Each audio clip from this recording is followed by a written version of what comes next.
All right, well, welcome back. How are you feeling? I'm feeling good, feeling excited. How different is this fight week for you than the past? Um, it's a little bit different just because I'm not tripping about my like not tripping, but more like that mental clarity of the weight or if things can go wrong. So it's been a good week so far. What about your training camp? Have you changed anything up? Have you put on any weight, or are you just kind of sticking to what you were before and just not cutting, or what's the game plan there? Yeah, I'm cutting a little less, but I did start to emphasize more on strength and conditioning, more sessions on that, and just really focusing on the fight itself. How do you think you'll perform at featherweight? I'm excited. I won't be depleted. I think I'll put on a really, really good performance. What are your thoughts on the matchup? I think Isaac's very good. He's a good wrestler, but it's nothing I haven't seen before. I think I fought tougher opponents before. I'm not looking past them, but I know what I bring to the table. He says that you said that this fight was personal, but he doesn't know why. Did you say that? Yeah, I said it's personal. Why is it personal? Every fight's personal for me. You know, it's like I get in the cage with someone who wants to take away my money, wants to hurt me. So every fight's personal for me. But this one, I kind of have more of a chip on my shoulder, just because last year things didn't go the way I wanted to. So that's why it's very personal for me. Would it be difficult for you to fight somebody that you liked? Maybe. I don't think so, though. I think once we get in there, it's like, I feel like it depends. If it's like, I wouldn't be able to fight my teammates, but if it's someone I like, then I feel like we can just put it aside and figure it out later. What sort of fight are you expecting from him? Do you feel like you can get in and out of there pretty quick, or are you expecting a war with him? I expect a war. He hasn't made it past the first round, but I know he's capable of pushing the pace, and we're gonna have a really good fight. Do you believe in superstitions at all, or anything like that? Because your last two fights, you took O's from people, so this could potentially be your third in a row. Is that something that you think about and you want to kind of keep that going, or does that not matter to you? It doesn't matter. Either way, I'm going to finish him. How do you think you're going to finish him? A knockout, TKO, either or. Thank you. Christian, thanks for taking the time. For this one, just to touch on what you were talking about with Amy, you see a fighter who hasn't gone the distance. And if you've had that edge or you have the experience, kind of like we saw with, this weekend with Dustin Poirier, once he was able to get into like a little deeper waters, he took over.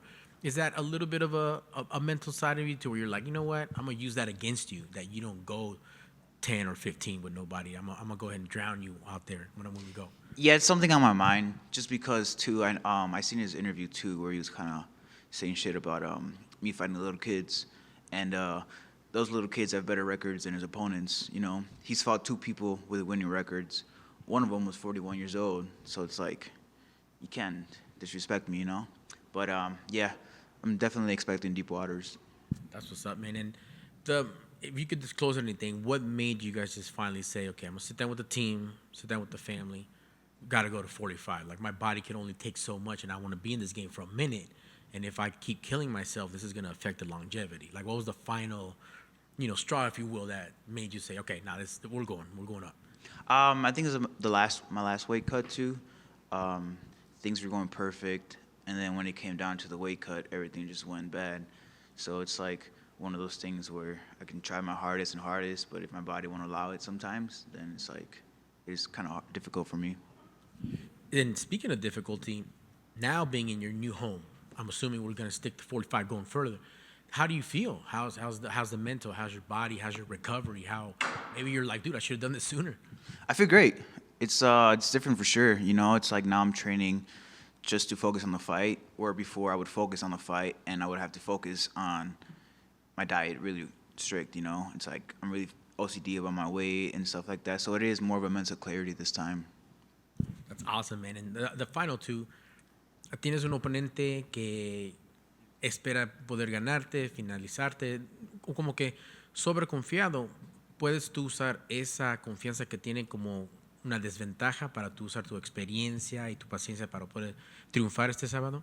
Sí, él nunca ha peleado contra nadie como yo. Todos sus contrincantes son buenos, pero no son en mi nivel. Entonces, está bien que está muy confiado porque se va a arrepentir el sábado.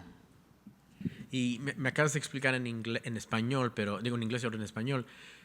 Es cuando diste el peso de 135 libras, tienes varias batallas de gallo, pero ahora peso pluma. ¿Cómo te has sentido en esta nueva categoría? Y obviamente, ¿cuál fue la razón final que dijiste, ok, ya tengo que irme de los 35 a los 45 para tener más vida aquí en el UFC? Me siento muy contento con este cambio de peso.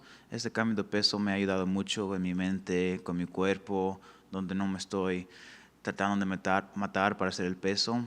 Y la última pelea es cuando ya fallé 2, 3 veces, entonces era algo que necesitamos pensar de empezar a subir. Gracias, man. Buena suerte el sábado. Good luck on Saturday. Thank you very much. Right. Thank you.